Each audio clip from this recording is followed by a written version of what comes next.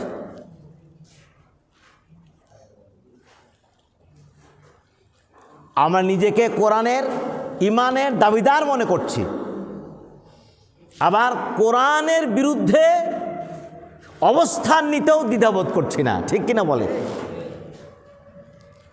কোরআন কার কালাম? আল্লাহর কালাম।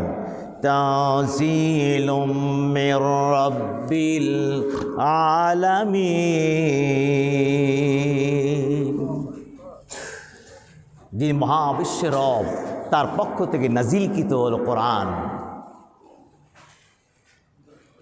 শাহরু রমাযান আল্লাযী উনজিলা ফীহিল কুরআন হুদাল লিন-নাসি ওয়া বায়্যিনাতিম মিনাল হুদা ওয়াল ফুরকান। রমজান তো সেই মাস যে মাসে কোরআন নাজিল করা হয়েছে, হুদাল লিন-নাস। এই কোরআন মানুষকে জান্নাতের পথ বলে দেবে, সত্যের পথ বলে দেবে, মুক্তির পথ বলে দেবে। সুবহানাল্লাহি ওয়া বিহামদি। সে কোরআন আজও আছে না নাই? কোরআন রমজান মাসে কোরআন নাজিলের মাস। এই জন্য মসজিদের সভাপতি, বিরাট ধনী মানুষ, মসজিদের সেক্রেটারি, ক্যাশিয়ার সহ সদস্য যারা আছে, গণ্যমান্য লোক, তারা ভালো হাফেজ দিয়ে পড়ানোর জন্য মাইকিং করে অথবা পোস্টারিং করে অথবা ফেসবুকে দেয়, ভালো হাফেজ চাই, অমুক দিন পরীক্ষা হবে। বাছাই করে সুন্দর কণ্ঠের, সুন্দর তেলাওয়াত, নির্ভুল তেলাওয়াতের হাফেজ রাখলো, কিন্তু নিজে আবার কোরআনের বিরুদ্ধে অবস্থানে বসে আছে না নাই? তার জন্য কোরআন প্রয়োজন নাই। যদি কোরআন জীবনের সকল ক্ষেত্রে প্রয়োজন, জীবনের সকল ক্ষেত্রে সমাধান দেওয়ার জন্য কোরআন এসেছে, হুদাল লিন-নাস ওয়া বায়্যিনাতিম মিনাল হুদা, যেই পথটা হলো সুস্পষ্ট, কণ্টক মুক্ত, নিষ্কণ্টক, আলোকযুক্ত। সুবহানাল্লাহি ওয়া বিহামদিহি। সেই পথ থাকার পরেও, সেই দিশা থাকার পরেও, সেই কোরআন থাকার পরেও আমরা কোরআন থেকে দূরে সরে আছি, অথচ দাবি করছি কি মুসলমান। আছে না নাই? এমন সামাজিকতা, এমন পরিবেশ, এমন কৃষ্টি কালচার আমাদের দেশেই রয়েছে। ভিন্ন দেশের কথা আমি বলতে পারবো না, যেহেতু যাই নেই। আপনি যদি ইমানে দাবিদার হন, মুসলমান বলে দাবি করেন, কোরআন থেকে দূরে সরে যাওয়ার কোনো সুযোগ নাই। আছে নাকি? তো কোরআনের আকিমুস সালাত, নামাজ পড়লেন, কুতিবা আলাইকুম সিয়াম, রোজা রাখলেন, আল্লাহ ওয়াতু জাকাত, জাকাত দিতে বলে জাকাত দিলেন, কিন্তু কোরআনের সমস্ত বিধানাবলী, যা ব্যক্তি থেকে সংসদ পর্যন্ত, এর মাঝে যা আছে, জন্ম থেকে মৃত্যু পর্যন্ত, কোল থেকে কবর পর্যন্ত, মানুষের জীবনে যত স্তর রয়েছে, সকল স্তরে, সকল বিষয়ে, সকল বিষয়ে সমাধান দিয়েছে কোরআন। জোরে কোন ঠিক কিনা? তাই যদি হয়, তাহলে আমি সেই কোরআন হাতে কলমে শিক্ষা দিয়েছেন জনাবে রাসূলুল্লাহি সাল্লাল্লাহু আলাইহি সাল্লাম, তিনি হাতে কলমে শিক্ষা দিয়েছেন। কোরআন কেমনে মানতে হবে এটা হাতে কলমে শিক্ষা দিয়েছেন কে? রাসূলুল্লাহি সাল্লাল্লাহু আলাইহি সাল্লাম। সুতরাং কোরআন রাসূলের আদলে, রাসূলের সুন্নাহ অনুযায়ী, রাসূলের আদর্শ অনুযায়ী আমাকে জীবনে সকল স্তরে মানতে হবে। জোরে ঠিক কিনা? এর সামান্যতম বিকল্প নেই। যদি আমি মুসলমান দাবি করি, মুসলমান বলে নিজেকে মনে করি, আপনি থাকেন, আমার ডায়াবেটিস আছে তো এই জন্য মুখ শুকিয়ে যাচ্ছে।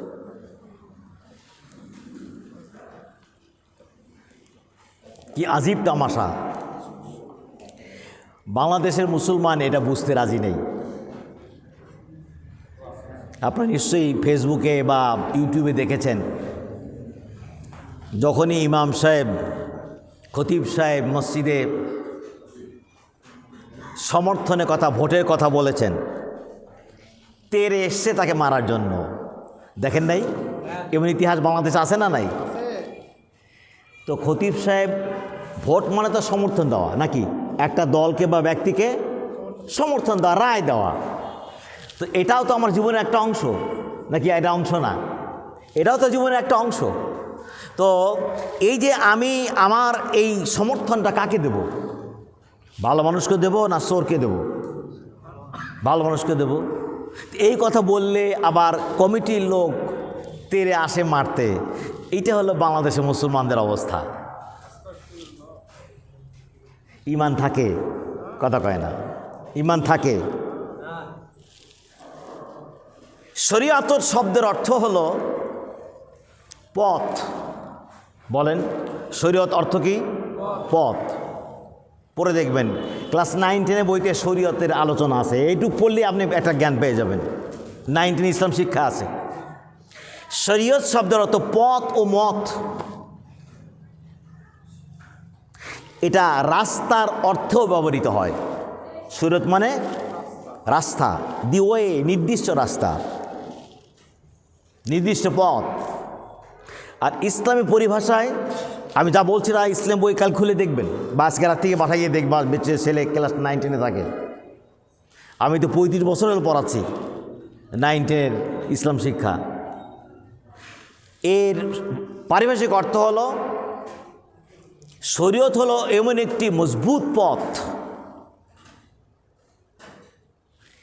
যা সুস্পষ্ট মজবুত পথ, যেই রাস্তা তার পথিককে তার গন্তব্যস্থলে সঠিকভাবে পৌঁছিয়ে দেয়। সুবহানাল্লাহ কেন? এই যে ইয়া বারাবার মোষ হাসে না, কান দিয়ে দাঁত দেখা যায় না, ইয়া বারাবার জট আসে না একটু, এরা শরীয়ত হাকিকাত মারিফাত বলে না, ও নিজেও জানে না শরীয়ত মানে কি। শরীয়ত মানে হলো এমন একটি নির্দিষ্ট রাস্তা, যে রাস্তা এমন মজবুত, এমন নিষ্কণ্টক বাধাহীন, এমন আলোকোজ্জ্বল, পরিষ্কার পরিচ্ছন্ন, যার পথিককে রাস্তা তার গন্তব্যস্থলে পৌঁছে দেয়। সুবহানাল্লাহ কেন?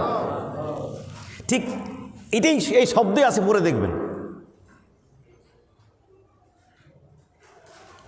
মনে করেন আমি জিনেনগরে যাব বা তেরখাদিয়া কলেজ পাড়ায় যাব। এখান থেকে গেলে আমাকে বামে টার্ন নিতে হবে। বামে টার্ন নিয়ে আমার স্কুলে গেলাম। ক্যান্টনমেন্ট স্কুলের সামনে গিয়ে ডানে টার্ন নিতে হবে, এরপর আবার বামে টার্ন নিতে হবে। এখন আমার স্কুল থেকে নিয়ে এই বুসারি পর্যন্ত বা কলেজ পাড়া পর্যন্ত রাস্তা ভেঙেছে, কেবল বালি আর মাটি ফেলেছে। এটা কি মজবুত রাস্তা? এখন যখন জানলো যে এখানে কাজ হচ্ছে, তখন সে এই দিক দিয়ে যেতে পারে, বিকল্প পথ ক্যান্টনমেন্ট দিয়ে শহর দিয়ে ওখানে যেতে পারে, অথবা জিনেনগর দিয়ে মুথুরডাঙ্গাতে যেতে পারে। কিন্তু যদি সে এই রাস্তা দিয়ে যায়, তাহলে কি সে গন্তব্যস্থলে পৌঁছতে পারবে? গাড়ি আটকে যাবে, অথবা অন্ধকার পথ হলেও যেতে পারবে না। মনে করেন গাড়ি চালাতে চালাতে হেডলাইট কেটে গেল, কারেন্ট নাই, ঝড় হয়েছে, বাতি নাই, কিচ্ছু নাই, ওইখানে টার্ন আসে জানেও না, গিয়ে বাড়ির মধ্যে ঢুকে পড়বে, গন্তব্যস্থলে যেতে পারবে না। এই জন্য শরীয়ত বলেছে এমন একটি মজবুত রাস্তা, আলোক উজ্জ্বল রাস্তা, পরিষ্কার পরিচ্ছন্ন রাস্তা, যার পথিককে গন্তব্যস্থল জান্নাতে পৌঁছে দেয়। সুবহানাল্লাহ। আমাদের গন্তব্যস্থল কোনটা? জান্নাত। এই শরীয়তের মূল উৎস কি? অর্থাৎ শরীয়ত যে মানে বিধিবিধান, যেমন রাস্তা তৈরি করতে, মজবুত রাস্তা তৈরি করতে গেলে মাটির দরকার, বালি দরকার, ইটের দরকার, সিমেন্টের দরকার, এরপরে আপনার পিচ দিয়ে কংক্রিট করা দরকার, এরপরে সঠিক মতো পরিমাপ মতো ঢালাই দিলে না রাস্তাটা মজবুত হলো, ঠিক কিনা বলেন? তাহলে নিয়ম অনুযায়ী অনেক বিষয় রয়েছে যেগুলো আমাকে ওই রাস্তায় ব্যবহার করতে হবে। তাই শরীয়ত নামের যে পথ আছে, সেই পথ তৈরি হয়েছে, অর্থাৎ মত পথ, আইন ও কানুন যে তৈরি হয়েছে, কোত্থেকে আইন নেওয়া হয়েছে? আমেরিকা থেকে না, লন্ডন থেকে না, চীন থেকে না, রাশিয়া থেকে না, দাদাদের কাছ থেকে। এই যে শরীয়ত নামক যেই পথ তৈরি হয়েছে তার মূল উৎস 4টা। জোরে কোন কয়টা? মূল উৎস 4টা। আসলে মানুষ আলোচনা শুনতে চায় না, মুশকিল তো এখানে। প্রথম উৎস হল কোরআনুল কারীম। সুবহানাল্লাহ কোন? কোরআন থেকে আইন নিয়ে এই রাস্তা তৈরি করা হয়েছে, এই পথ, এই মত তৈরি করা হয়েছে। দ্বিতীয় উৎস হল আল হাদিস, সুন্নাহ। তৃতীয় উৎস হল ইজমা। চতুর্থ উৎস হল কিয়াস। এখন কোরআন হাদিস তাও না একটু বোঝা গেল, পরে 2টা বোঝা গেল না। ইজমা হলো ঐকমত্য পোষণ করা। কোনো বিষয় যদি নতুন কোনো বিষয় উদ্ভাবন হয়, প্রশ্ন সামনে আসে, ঝামেলা আসে, এইটা কি করতে হবে? কোরআন দিয়ে ফায়সালা, কোরআন না হলে সুন্নাহ দিয়ে, সুন্নাহ না থাকলে এইবার গবেষকগণ, মুস্তাহিদগণ, ইসলামী স্কলারেরা তারা এক জায়গায় বসে কোরআন হাদিসের আলোকে, কোরআন হাদিসের আলোকের বাইরে না, বিরুদ্ধে না, আলোকে সিদ্ধান্ত নাম নিয়ে একমত পোষণ করার নাম হলো ইজমা। যেমন রাসূলুল্লাহ সাল্লাল্লাহু আলাইহি সাল্লাম এক রমজানের তারাবি পড়লেন, গুটি কয়েক সাহাবী। পরের দিন যখন জানাজানি হয়ে গেল, আল্লাহ নবীর পিছনে নামাজ পড়ার মতো এই মজা আর পৃথিবীতে কিছু আছে? আহা! আমি 19 সালে ইতিকাফ করেছি কাবায়, মসজিদে হারামে। দোয়া চাই এবারও যাবো ইনশাআল্লাহ ইতিকাফ করতে, মার্চের 3 তারিখে। তো ওখানে শেষের 10 দিন ইতিকাফ যে করলাম, 10 লক্ষ লোক আমরা ইতিকাফ করেছি 19 সালে। মসজিদে হারামে 10 লক্ষ মানুষ ইতিকাফ করেছে। ঈদের নামাজ পড়েছি 40 লক্ষ মানুষ। তো এইখানে মাগরিবের আজান হলেই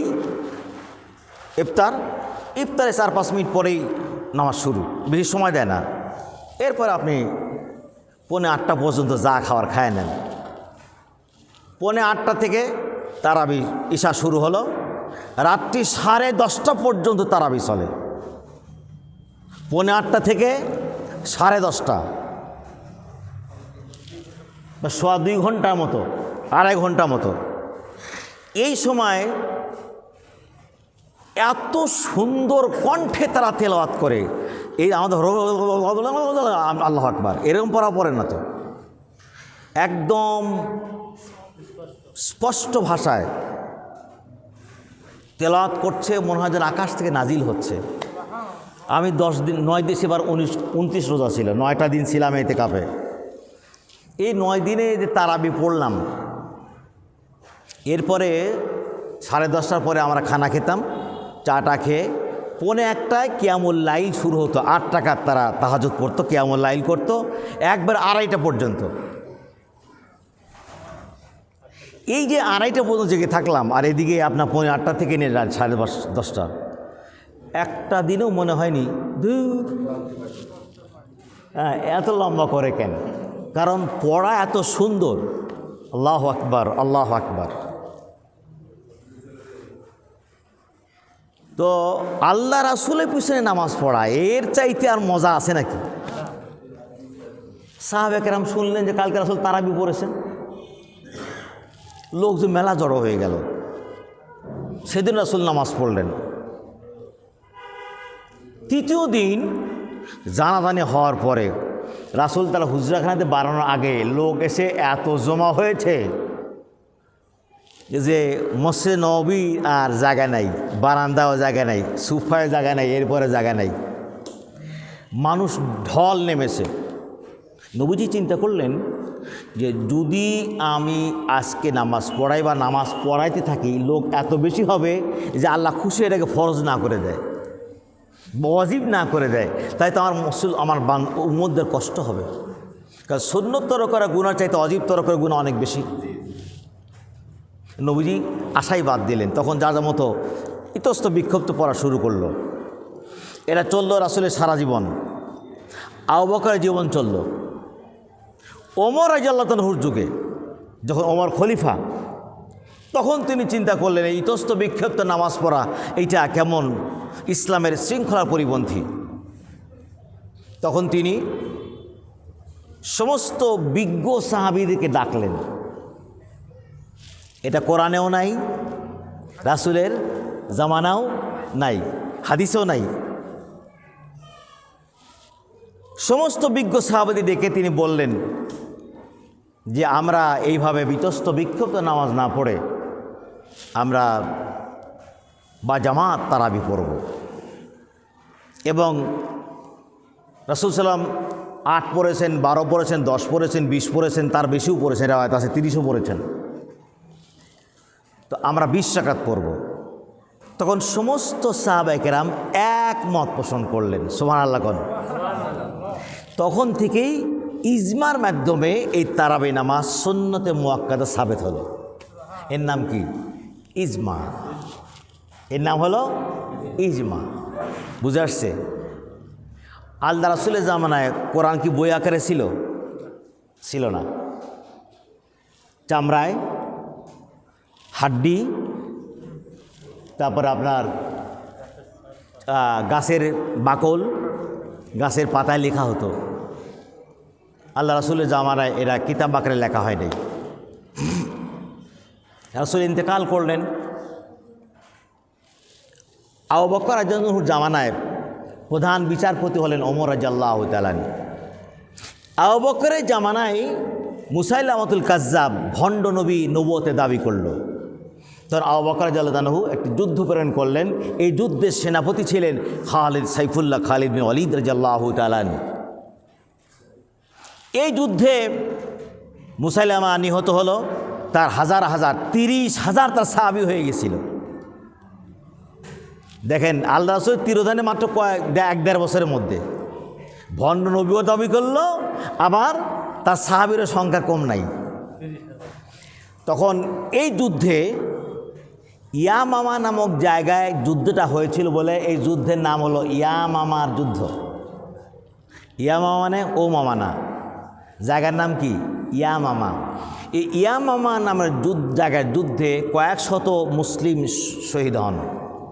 ওরা হাজার হাজার নিহত হয়, এরা কয়েকশো মুসলিম শহীদ হন। তার মধ্যে 70 জন ছিলেন হাফেজ সাহাবী। ওমর রাদিয়াল্লাহু আনহু খলিফার দরবারে আসলেন, এসে বললেন, ইয়া খলিফাতুল মুসলিমিন আমির আল মুমিনিন, ইয়ামামার যুদ্ধে 70 জন শহীদ হল। বয়স্ক সাহাবীরা অনেকে ইন্তেকাল করছেন। কোরআন কারীম আজও পর্যন্ত বিক্ষিপ্ত অবস্থা রয়েছে, বিভিন্ন পাণ্ডুলিপিতে রয়েছে।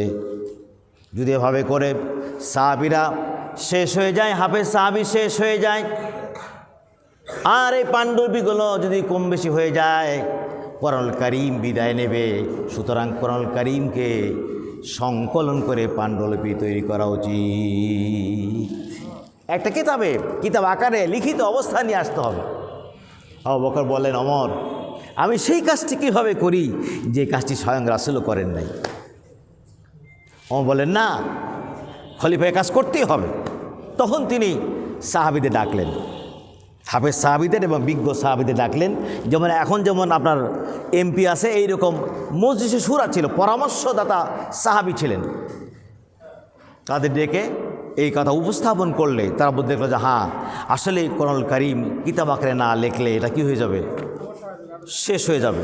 সুতরাং সিদ্ধান্ত নিল, সকলে একমত পোষণ করলো যে বিভিন্ন বিক্ষিপ্ত আকারে রক্ষিত ওগাদ থেকে সংকলন করে কিতাব আকারে নিয়ে আসতে হবে।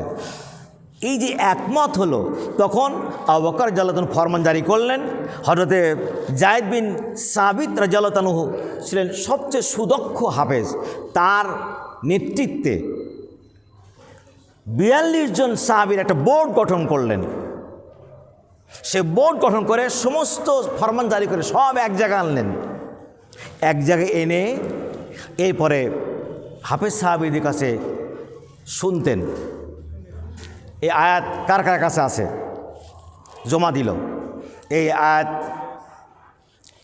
মিল আছে কিনা, মিল না থাকলে বাদ দিয়ে দিল। যেগুলো মিল আছে বলো বলো এই সূরার এই আয়াত বলো। তারা পড়লো, হ্যাঁ ঠিক আছে, সুবহানাল্লাহ কোন। এইভাবে করে হাফেজ সাহাবীকে শুনলো, শুনে দেখলো ঠিক আছে। এরপরে সর্বশেষ ওমর রাদিয়াল্লাহু আনহু ছিলেন সবচেয়ে জকি হাফেজ, সুবহানাল্লাহ কোন। ওমর রাদিয়াল্লাহু আনহুকে বলতেন যে আপনি বলেন, পড়েন এইবার। ওনার সঙ্গে যখন মিলিত সহিশুদ্ধ হতো তখন এটা গ্রহণ করা হতো। এভাবে করে আপনার দীর্ঘ সময় ধরে পুরো কোরআন পুস্তক আকারে একটা পুস্তক লেখা হলো, সুবহানাল্লাহ কোন। এই যে একমত হলো, কোরআনেও নাই হাদিসেও নাই, একমত হলো, এর নাম কি? ইজমা। নতুন নতুন সমস্যা তো আসতেই পারে। 3 নাম্বার গেল ইজমা, 4 নাম্বার হলো কি? কিয়াস। কিয়াস মানে হলো আন্দাজা করা। কি কষ্ট হচ্ছে নাকি? কিয়াস মানে হলো আন্দাজা করা, মানে তুলনা করা। কোরআন এবং সুন্নাহ এবং ইজমার পরিপন্থী না হয় এমন ফায়সালা দেওয়া নতুন কোনো সমস্যা আসলে। মনে করেন সর্বপ্রথম বাংলাদেশে বাস আসলো, হুজুরা ফতুয়া দেওয়া শুরু করলো, ইহুদিরা তৈরি করছে বাসে চড়া যাবে না, আল্লাহ রাসূল চড়ে নাই। আসতে তো পারে এমন কথা। ফ্যান আসলো, এই ফ্যান করে বাতাস নেওয়া যাবে না, এ হারাম হারাম, এ বাতাস হারাম। হ্যাঁ হাত পাকেন, এটা রাসূল করেছে, এটা ঠিক আছে। ওলামায়ে কেরাম সিদ্ধান্ত নিলেন এই বাসে চড়ার মূল উদ্দেশ্য কি? বাসে কারে ট্রেনে চড়ার উদ্দেশ্য কি? দ্রুত গতিতে গন্তব্যস্থলে পৌঁছা, নিরাপদে দ্রুত গতিতে গন্তব্যস্থলে পৌঁছা। তা রাসূল সেই সময় যে সমস্ত বাহন ছিল, গাধা বলেন, ঘোড়া বলেন, খচ্চর বলেন এবং উট বলেন, তিনি চড়েছেন এবং তার গন্তব্যস্থলে গিয়েছেন। তো রাসূল তো সেই সময় গন্তব্যস্থলে সোয়ার হয়েছেন, সুতরাং ওকে কিয়াস করে, ওকে আন্দাজা করে, ওকে তুলনা করে, অনুমান করে এই সিদ্ধান্ত দেওয়া হলো বাসে চড়াও যাবে, সুবহানাল্লাহ কোন। এর নাম কি? কিয়াস। এই শরীয়ত তৈরি হয়েছে, শরীয়তে নীতিমালাগত উৎস 4টি। প্রথমে কোরআন, এরপরে হাদিস, এরপরে ইজমা, এরপরে কি? কিয়াস।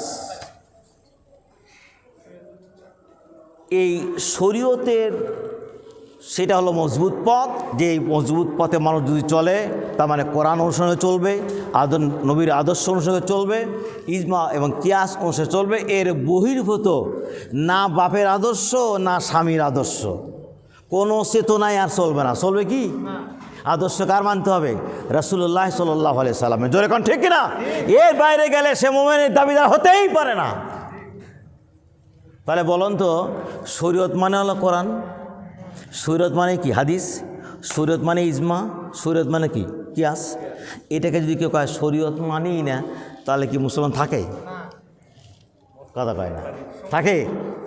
তাহলে এইরকম না বুঝে কথা বলাও কত কাফের যে আমাদের দেশে আছে তার সাকিব মোকাম নাই, কত মুশরিক যা আছে তার সাকিব মোকাম নেই।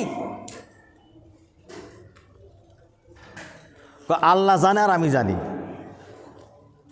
এ কথাও কিন্তু শিরকি। আল্লাহ জানে আর আমি জানি, এ কথাও কি? শিরকি। আমি যতটুকু জানি আল্লাহ তার সাথে ভালো জানেন, এইটা ঠিক আছে, সুবহানাল্লাহ কোন। তাহলে রিজিক দেওয়ার মালিক কে? আল্লাহ। আল্লাহ দেখে বলেন আলা মিন মুস্তারজিকিন ফারজুকহু, কে আছো রিজিক চাও, আমি তোমাকে রিজিকের ব্যবস্থা করে দেব, সুবহানাল্লাহি ওয়া বিহামদিহি। আলা মুবতালান ওয়াফিয়াহু, বিপদে কে আছো, আমার কাছে মুক্তি চাও, বিপদ থেকে আমি মুক্ত করে দেব।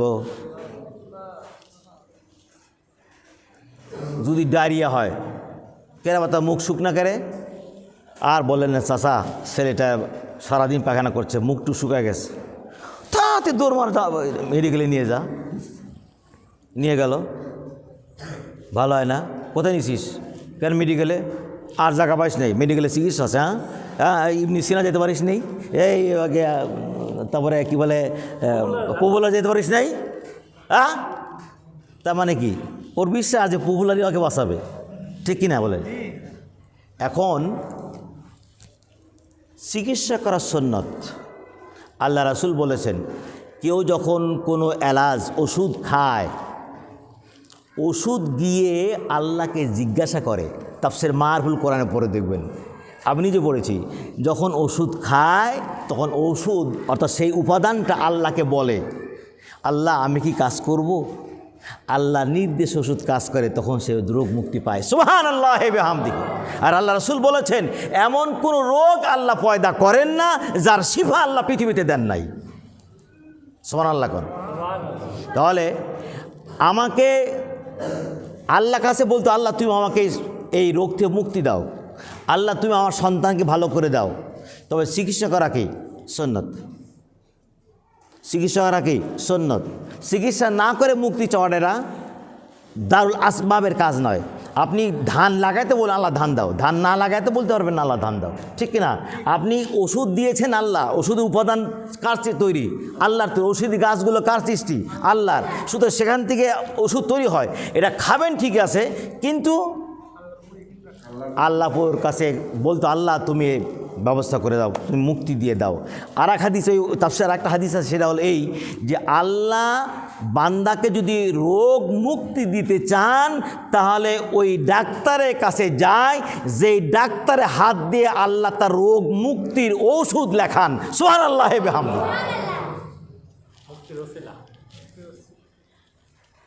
তাহলে কি বোঝা গেল? আলা মুক্তালা ফাওয়াফিয়াহু, কে আছো? মুক্তি চাও, রোগ থেকে মুক্তি চাও, আমি তোমাকে রোগ মুক্ত করে দেব। সুবহানাল্লাহ ওয়া বিহামদিহি। আলা কাজা আলা কাজা হাত্তা ইয়াতলাউল ফজর। এভাবে করে করে আল্লাহ ডেকে ডেকে বলেন, এ করতে করতে শবে সাদেক হয়ে যায়। অর্থাৎ মাগরিব থেকে শুরু করে শবে সাদেক পর্যন্ত আল্লাহ ডেকে ডেকে বলছেন আমার কাছে চাও। চাইতে অসুবিধা আছে? সুতরাং আমাদেরকে চাইতে হবে, আমাদের চাওয়ার কোনো বিকল্প নেই। আল্লাহ রাসূল বলেছেন তোমার যদি স্যান্ডেলের এক গাছা ফিতা ছিঁড়েও যায়, কার কাছে চাও? আল্লাহর কাছে চাও।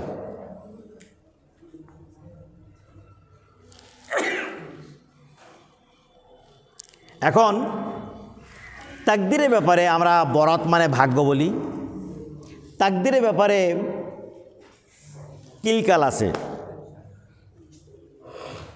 অধিকাংশ মুফাসসিরের মত হলো যে তাকদীর বণ্টিত হয় লাইলাতুল কদরে।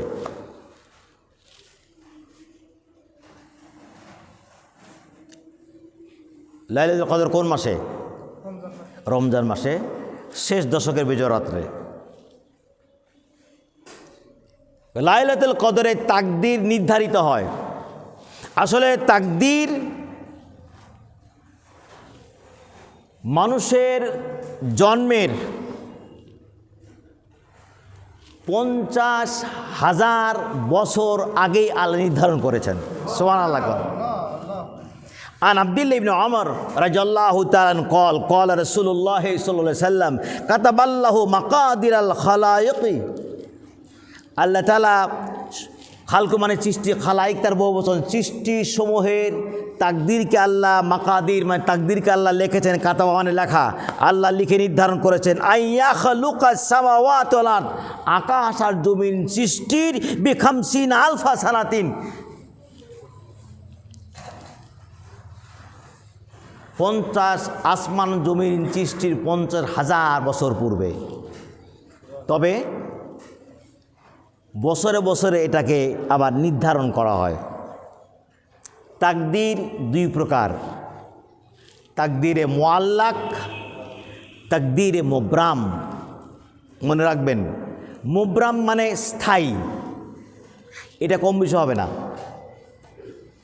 আপনারা যারা হজ করেছেন যদি কেউ থাকেন, মসজিদে নববীতে বিশাল মসজিদ, 8 লক্ষ লোক নামাজ পড়তে পারে। আমি 10 সালে যখন হজে যাই, শুরুতে আগে মদিনায় গিয়েছিলাম, তো রাত্রি 11টার দিকে গিয়ে যেটা রিয়াজুল জান্নাহ কোনো ভিড় নাই, মানে প্রথম দিনে গেছি তো ভিড় টির নাই। রিয়াজুল জান্নায় এশার নামাজ পড়লাম, তাহাজ্জুদ পড়লাম এবং পার হয়ে ওই রড পার হয়ে গিয়ে চোখ লাগায় রাসূলের রওজা মোবারক দেখলাম। তো পরের দিন ফজর নামাজ, ক্লান্ত শরীর, জার্নি করে গেছি। পরের দিন আবার ওই যাওয়ার পরে আবার এসে ফজর নামাজ পড়ে যে ইশরাক পড়ব, চাষ পড়ব, তো একটু টান হয়েছি, ঘুমাই গেছি। ঘুমতে জেগে দেখি যে আকাশ ফাঁকা। আমি বললাম যে আশ্চর্য কথা, এই দেখলাম গম্বুজ, আকাশ ফাঁকা, মানে দেখা যাচ্ছে গম্বুজ তৈরি করছে এমনভাবে মনে হয় যেন সিমেন্ট কংক্রিট ঢালাই দিয়ে তৈরি করা, কালার করা, সোনালি কালার টালার দিয়ে কালারটা সুন্দর করা গম্বুজ। গম্বুজ নাই, আকাশ ফাঁকা। আমি তো অ্যাস্টনিশড হয়ে গেলাম, গেল কোন জায়গায়, এই পাথরে ঢালাই গম্বুজ যায় কেমন? তো সিদ্ধান্ত নিলাম কালকে আর ঘুমাবো না, শুবো না। ওই জায়গায় ফজর নামাজ আমার ধরলাম, জায়গা না পেলেও ওখানে এসে ফজরের নামাজ পড়ে বসলাম। আজকে আর শুচ্ছি না, দেখি গম্বুজ যায় কোন জায়গায়, বুঝছেন? তো দেখি যে রিমোট কন্ট্রোল, আস্তে আস্তে গম্বুজ সরে যাচ্ছে। হ্যাঁ, ওটা আসলে কাপড়ের তৈরি। হ্যাঁ, ছাতার মধ্যে কাপড়ের তৈরি, এত মজবুত কাপড় যে, আর কালার করছে এমন সুন্দর করে যে মনে হচ্ছে কংক্রিট। হ্যাঁ, আস্তে চলে যাচ্ছে। আবার মাগরিব পড়তে গেলাম, দেখি যে না, আবার গম্বুজ জায়গার মধ্যে চলে এসছে। তাহলে এই যে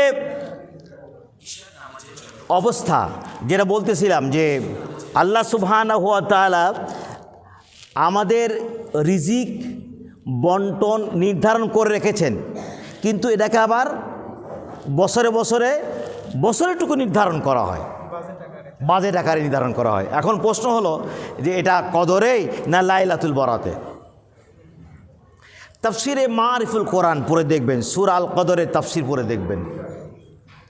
তাফসিরে মারিফুল কোরআন যেটা লিখেছেন পাকিস্তানের গ্রেট মুফতি, পাক ভারতের বিখ্যাত আলেমে দ্বীন, মুফাসসির এবং ফকি আল্লামা আহমদ শফি রহমাতুল্লাহ আলাইহি, এবং এটা অনুবাদ করেছেন মহিউদ্দিন খান।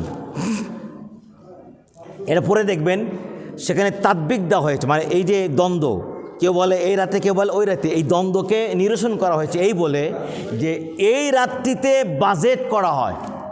সুবহানাল্লাহ কোন? আগে বাজেট হয়, বাজেট হলে কি কাজ হয় না? বাজেট পাস হওয়ার পরে সংশ্লিষ্ট মন্ত্রণালয়ের দায়িত্ব দেওয়া হয়, তারা মিটিং করে কোন জায়গায় কতটুকু কেমনে কাজ করবে, এরা কাজ করে মন্ত্রণালয়, ঠিক কিনা বলেন? তো এই রাত্রিতে বাজেট হয়, আর কদরের রাত্রে এটা ফেরেশতাকে দায়িত্ব দেওয়া হয়, যে ফেরেশতা যে দায়িত্ব আছে, দায়িত্ব দেওয়া হয়, তার আঞ্জাম দেয়। সুবহানাল্লাহ কোন? সুতরাং 2 রাতের গুরুত্ব আছে।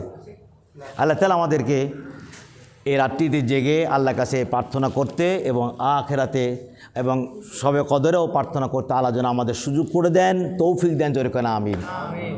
আমাদের বিশ্বাস রাখতে হবে শরীয়তের উপরে, কোরআন সুন্নাহর উপরে, এবং এর উপরে অটুট থাকতে হবে। কেউ যদি কোরআন সুন্নাহর বিরোধী কোনো কথা বা সহজে করতে বলে, মুসলিম হিসেবে কখনোই তা করা যাবে না, সে ঈমানের উপরে থাকতে পারবে না। শরীয়তে যদি আপনি কোরআন থেকে দূরে যান, তাহলে কি শরীয়তে শাবল দিয়া রাস্তা ভাঙার মতো, ঠিক কিনা বলেন? তো আল্লাহ সুবহানাহু ওয়া তাআলা আমাদের বোঝার তৌফিক দিন, আল্লাহ সুবহানাহু ওয়া তাআলা আমাদের আমল করার তৌফিক দিন। ওয়া আখিরু দাওয়ানা আনিল হামদুলিল্লাহি রাব্বিল আলামিন। আসসালামু আলাইকুম ওয়া রাহমাতুল্লাহি ওয়া বারাকাতুহু। আমার আর প্রোগ্রাম আছে শালবাগানে, ওসে নামাজ ওখানে পড়তে হবে, ওরা টাকাটাই করছে। না না, ওখানেই নামাজ পড়বে, নামাজ পড়ি শুরু করে যে, দেরি করে না। আজান দেন, নামাজ পড়ে নেন, দিয়ে আপনি দোয়া করে দিন। আলোচনাটা লম্বা আলোচনাই হলো, লোকজন নাই তাই কিছু বলার নাই। হ্যাঁ, তো বাইরে যারা তারা তো শুনছে, ভালো লাগতো।